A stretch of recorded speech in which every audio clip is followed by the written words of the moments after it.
नमस्कार। विनय IAS academy के channel में आप सभी का स्वागत है। जैसा कि आपको डेली झारखंड से रिलेटेड वीडियोस मैं दे रही हूँ। पिछले बार मैंने जो जनजातीय व्यवस्था शासन व्यवस्था शुरू किया है उसमें मैंने मुंडाओं की शासन व्यवस्था के बारे में जिक्र किया था। जो भी इम्पोर्टेंट फैक्ट्स थे वो मैंने दिया था। कल कुछ कारणवश से वीडियो अपलोड नहीं हो पाई थी, फिर आज से कंटिन्यूअस आपको वीडियो अपलोड की जाएगी। आज जो हम जिस शासन व्यवस्था के बारे में जानेंगे वो है आपका पढ़ा पंचायत शासन व्यवस्था। इस व्यवस्था में कौन से लोग कौन से कार्य करते हैं, ये शासन व्यवस्था किस तरीके से कार्य करती है, इन सभी के बारे में जानेंगे। इसके अलावा इससे रिलेटेड जो क्वेश्चन है, इससे रिलेटेड क्वेश्चन कैसे पूछे जाते हैं, इन सभी के बारे में हम जानेंगे। और कुछ क्वेश्चन जो है वो मैं डिस्कस करूंगी। आप वीडियो को लास्ट तक जरूर देखिए, क्योंकि वीडियो के लास्ट में मैं कुछ क्वेश्चन जो भी टॉपिक रहता है उससे रिलेटेड डिस्कस करती हूँ।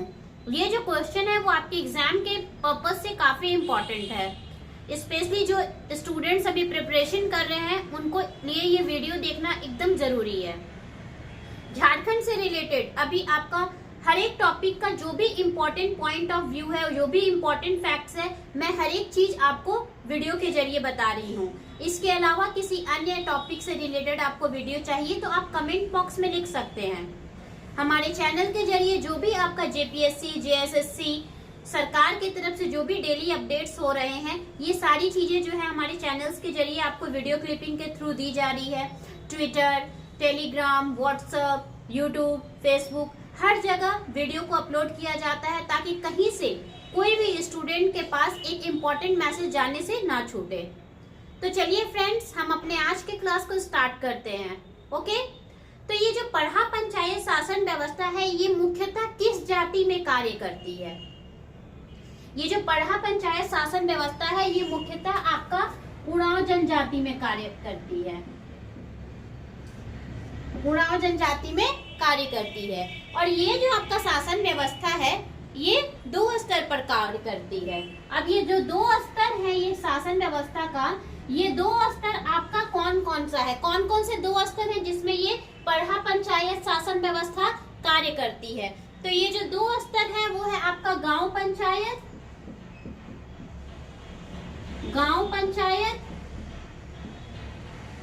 एंड दूसरा है आपका पढ़ा पंचायत।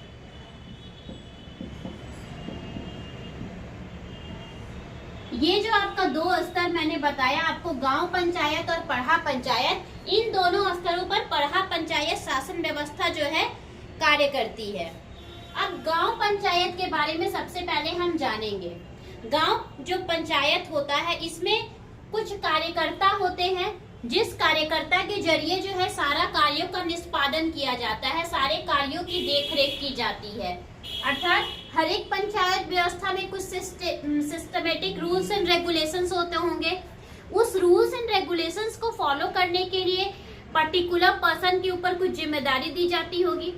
अब इसमें भी कौन कौन से लोग हैं जिनके ऊपर ये जिम्मेवारियां दी जाती हैं, उसके बारे में हम देखेंगे कि गांव पंचायत व्यवस्था है इसमें कौन कौन से लोग हैं। इसमें जो प्रमुख कार्यकर्ता होते हैं वो होते हैं आपका महतो, ये सब प्रमुख कार्यकर्ता है। पाहन और भंडारी, ये जो आपका तीनों हैं ये है गांव पंचायत के प्रमुख कार्यकर्ता। ओके, प्रमुख कार्यकर्ता। ये जो है महतो जो है ये आपका जो है ये कहलाता है आपका गांव का प्रधान। इसे गांव का प्रधान कहा जाता है। और ये किसके साथ मिलकर कार्य करता है? ये इसके साथ मिलकर ये दोनों कार्य करते हैं। इसके बाद ग्रामवासी किसी भी समस्या, जैसे जो भी गांव के लोग हैं वो कोई भी समस्या हो, कोई भी प्रॉब्लम हो, चाहे वो सोशल प्रॉब्लम हो या उनका कोई फैमिली इशू है, कोई भी इशू है, वो सारा जो है ये किसके पास लेके जाते हैं? महतो के पास। इसके अलावा उरांव ग्रामों में यह व्यवस्था कई स्थानों पर जो है आज भी देखी जाती है।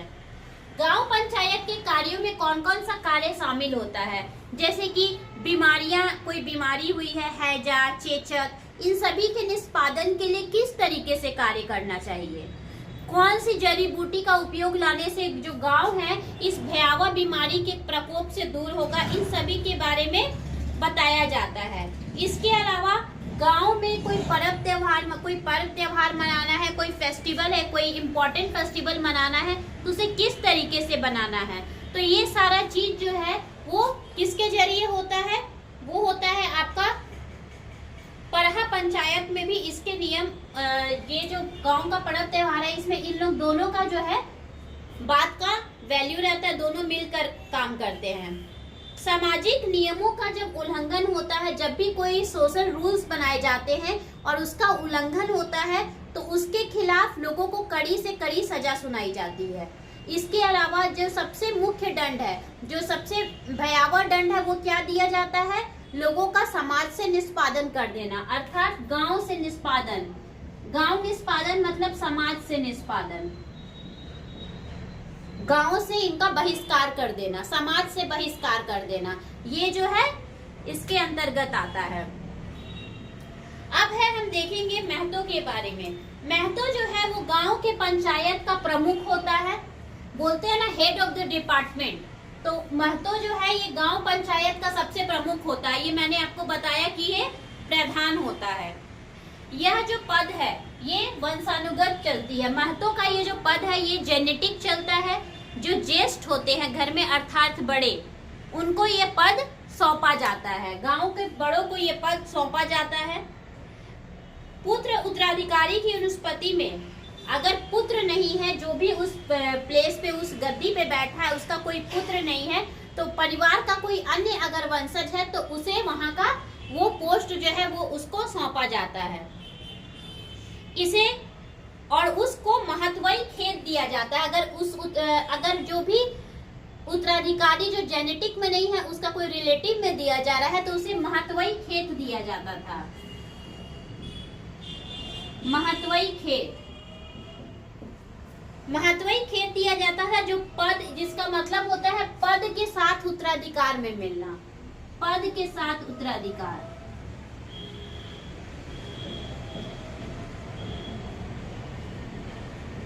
पद के साथ उत्तराधिकार। पाहन जो होता है ये होता है आपका गांव का पुजारी, जो पूजा पाठ आदि को देखता है, शादी ब्याह आदि करवाता है, ये होता है आपका गांव का पुजारी। ये इसका जो कार्यकाल होता है ये 3 वर्षों का होता है। ये जो पाहन होता है, पाहन का कार्यकाल कितने वर्षों का होता है? पाहन का कार्यकाल होता है आपका 3 वर्षों का। 3 वर्षों के बाद फिर नेक्स्ट जो है जो पाहन की नियुक्ति होती है वो किस दिन होती है? सरहुल पर्व के अवसर पर। सरहुल पर्व जब आयोजित किया जाता है तो फिर उसी दिन नए पाहन की नियुक्ति होती है। तो कार्यकाल इसका कितना है? 3 वर्षों का है। ये इम्पोर्टेंट है। भंडारी, नेक्स्ट आता है आपका भंडारी। भंडारी को हम लोग संदेश वाहक कह सकते हैं। संदेश वाहक ही उसे उस समय कहा जाता था। जो भी इम्पोर्टेंट न्यूज है उसे घूम घूम कर गाँवों में बताना। हरदेक राजा, जैसे जिस गांव में राजा का भंडार होता था, राजा का वैल्यू रहता था, जिस राज्य में राजा राज्य करता था उसका भंडारी, जो उसका प्रभारी है वो उसका भंडारी होता था। और उसे एक जमीन भी दिया जाता था जिसे हम लोग क्या कहते थे? भंडारीगिरी खेत, भंडारगिरी खेत।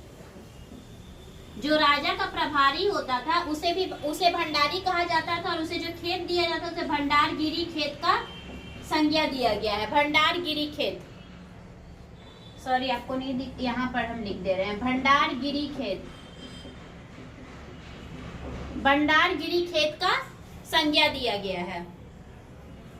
अब हम देखेंगे कि परहा पंचायत क्या है। परहा पंचायत में जो शासन व्यवस्था है वो कैसे चलती थी। ये जो परहा पंचायत है ये होता है आपका 9 से 12 ग्रामों का समूह। 9 से 12 गांवों का समूह, गांवों का समूह। 9 से 12 गांवों का समूह होता है ये। इसमें जो है राजा, दीवान, मंत्री, ये सारे लोग जो है वो कार्य करते थे। राजा, दीवान, मंत्री जो है ये इसमें कार्य करते हैं। यहाँ यहाँ से आपको क्लियर दिखेगा।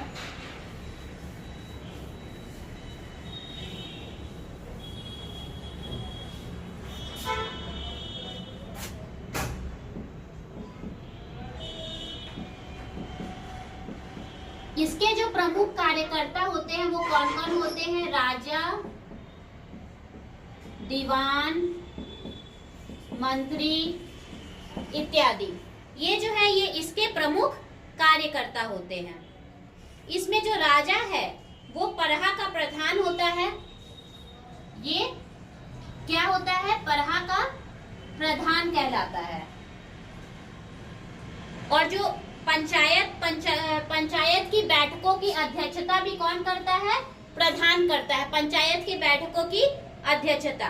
दीवान जो है ये इसका सहायक होता है। दीवान जो है राजा का सहायक होता है। और जो मंत्री होता है वो उसका परामर्शी होता है। उसको हर एक क्षेत्र में क्या सलाह मशवरा देना है, ये कार्य किसका होता है? मंत्री का होता है। और जो कोटवार होता है, इसमें कोटवार भी एक प्रमुख कार्य करता है। इस कोटवार का कार्य क्या होता है? संदेशवाहक। इसे संदेशवाहक का कार्य दिया जाता है, अर्थात संदेश को एक जगह से दूसरे जगह निष्पादित करना। पैन भरा का काम बैठकों के लिए खाने और पीने की व्यवस्था। कार्यकर्ता में एक आपका होता है पैन भरा। पैन भरा का क्या कार्य होता है? लोगों को जो बैठकी होती है उस बैठकी में लोगों के खाने और पीने की व्यवस्था करना किसका काम होता है? पैन भरा का काम होता है।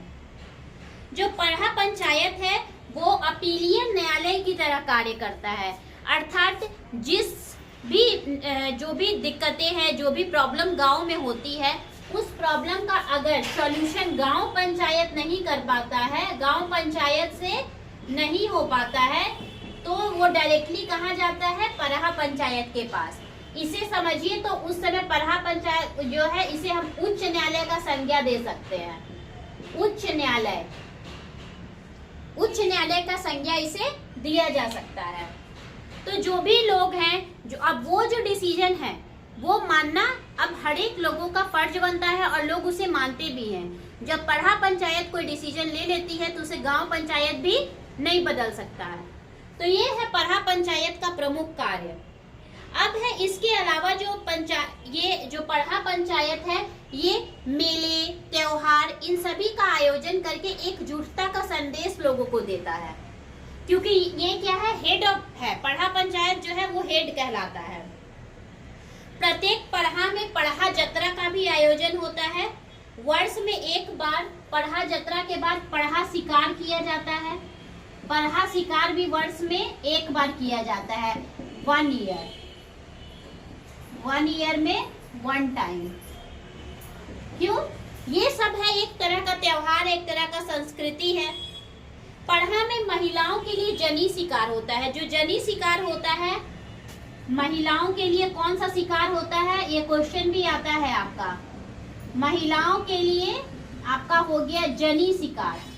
जनी शिकार कितने वर्षों में होता है? आपका 12 वर्षों में। ओके, 12 वर्षों में होता है। अब ये किस किस से कार्यों में किस तरीके से अपना कार्य निष्पादित करते हैं जो परहा पंचायत है, उसके बारे में जान लेते हैं। विवादों का निपटारा।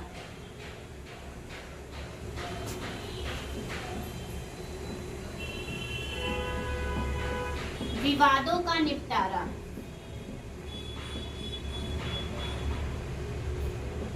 जब गांव पंचायत में कोई भी विवाद रखा जाता है, कोई भी प्रॉब्लम रखा जाता है और गांव पंचायत उसको सॉल्व आउट नहीं कर पाती है, तो परहा पंचायत में जब ये विवाद सामने आता है तो जो शिकायत करता है उसे भी, और जो शिकायतकर्ता के हिसाब से जो 2 पक्ष हैं उन दोनों पक्षों को बुलाया जाता है। दोनों पक्षों की बातों को सुनते हैं। जो शिकायत किया है उसके बारे में भी और जिसके बारे में शिकायत किया गया है उनको भी, दोनों पक्षों को बुलाकर बैठक करवाई जाती है। दोनों पक्षों की बातों को सुना जाता है। और ये जो है ये दिन, समय, स्थान, ये सारा चीज निश्चित करके किया जाता है।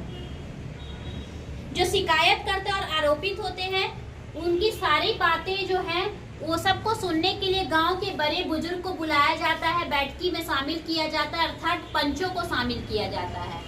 इनके सारे बातों को सुनने के बाद जो पंच है वो आपस में बातचीत करके निर्णय लेते हैं कि कौन सा डिसीजन सही है। जो भी उचित लगता है वो सभा में सुना दिया जाता है। अगर कोई मामला ग्राम सभा में नहीं सुलझता है तो यही पढ़ा पंचायत में आता है। जो भी दोषी पाया जाता है उसे सजा सुनाई जाती है और सबसे भयावह सजा क्या है? समाज से बहिष्कार। ये पढ़ा पंचायत जो है ये डिसीजन ले सकता है। तो ये है विवादों का निपटारा। यौन अत्याचार के मामलों में, यौन अत्याचार के मामलों में पढ़ा पंचायतों की शासन व्यवस्था कैसी है? यौन अत्याचारों के मामले में इसमें है कि अगर कोई भी लड़का या लड़की के माता पिता सबसे पहले है इसका जानकारी किसको देते हैं? सबसे पहले जो है इसकी जानकारी देते हैं महतो को। जो भी दिक्कत हुई है, क्या जो भी दोषी है या जो भी पीड़ित है वो महतो को जानकारी देता है। महतो जो है गांव में बैठकी बुलाकर जो आरोपित व्यक्ति है उसको और जो पीड़ित व्यक्ति है उसे आरोपित व्यक्ति को बुलाकर बैठकी करता है, सभा करता है और उसे लड़की को सौंपने का आग्रह करता है। मतलब कि सारे बातों को पूछने के बाद अगर प्रॉब्लम सारा जो है वो सारा चीज सुन लेने के बाद पंच अगर निर्णय लेते हैं, अगर वो लड़का लड़की बालिग होते हैं तो वो उन्हें शादी करने का सलाह मशवरा दिया जाता है अगर लड़का लड़की दोनों राजी हुए। नहीं तो फिर उसके अलावा भी उसके खिलाफ कुछ अन्य सजा का जो है वहां पर प्रावधान है। लेकिन सबसे मोस्ट जो सजा दिया जाता है वो होता है उन दोनों को शादी के बंधन में बांध देना। गंभीर अपराध या हत्या के मामलों में, गंभीर अपराध या हत्या के मामलों में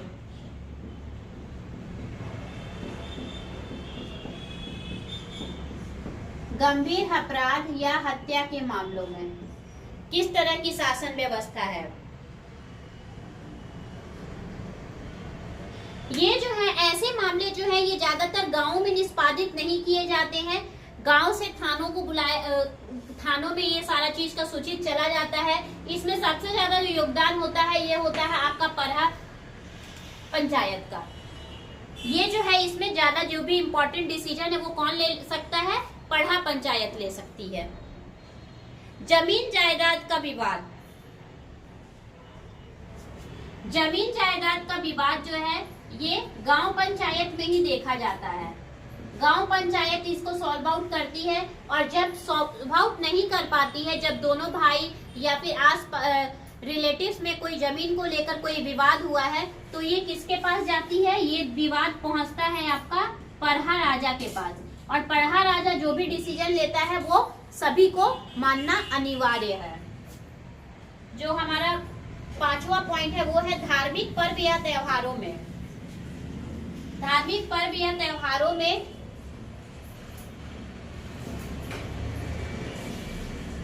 किस तरह का है? धार्मिक पर्व त्योहारों में पारंपरिक नेतृत्व का महत्वपूर्ण स्थान है। जो भी महतो है, महतो गांव का प्रधान है, उसकी अध्यक्षता में जो दिन है, समय है, तिथि है, ये डिसाइड किया जाता है। दिन समय तिथि डिसाइड करने के बाद जो भी है किस दिन कौन सा त्योहार मनाना है, ये सारा जो चीज है वो डिसाइड होता है। महतो के बिना कोई भी पर्व त्योहार का डेट और दिन डिसाइड नहीं होता है। क्यों? क्योंकि महतो जो होता है वो गांव का प्रधान होता है। कर्मा त्योहार जो इनका प्रमुख त्योहार है, इसमें महतो के द्वारा ही कर्मा वृक्ष गाड़ा जाता है और इसके बाद ही गांव के दूसरे लोग जो है वो उस वृक्ष को गाड़ते हैं। अब इससे रिलेटेड कुछ क्वेश्चन हम देख लेते हैं। ये सारा जो था ये पढ़ा पंचायत जो शासन व्यवस्था है इसके बारे में थी। अब इससे रिलेटेड जो इम्पोर्टेंट क्वेश्चन है वो मैं आपको बता रही हूँ। जो फर्स्ट क्वेश्चन है, पढ़ा पंचायत शासन व्यवस्था किस जाति में कार्य करती है?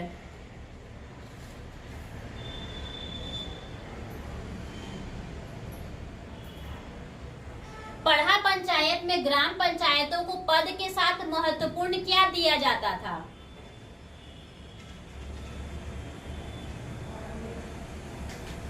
पढ़ा पंचायत में पाहन का कार्यकाल कितने वर्षों का होता है? परहा पंचायत में संदेश वाहक का कार्य कौन करता है?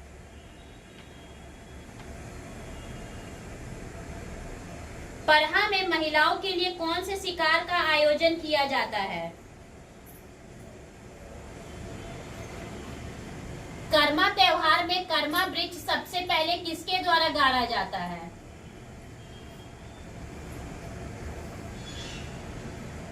कोटवार क्या काम करता है? ये जो सारे क्वेश्चन थे ये आपके एग्जाम के रिलेटेड से जो है काफी इंपॉर्टेंट है। ये जो वीडियो थी ये आपकी परहा पंचायत शासन व्यवस्था से रिलेटेड है। ये जो काफी इंपॉर्टेंट है और जो क्वेश्चन है ये प्रीवियस पूछे भी गए हैं एग्जाम में। आपको इसके अलावा किसी अन्य टॉपिक में कोई दिक्कत है तो आप उसे कमेंट बॉक्स में या मैसेज में लिख कर भेज सकते हैं या फिर 9431156794 पर मैसेज करके जानकारी प्राप्त कर सकते हैं। That's all for today. Thank you.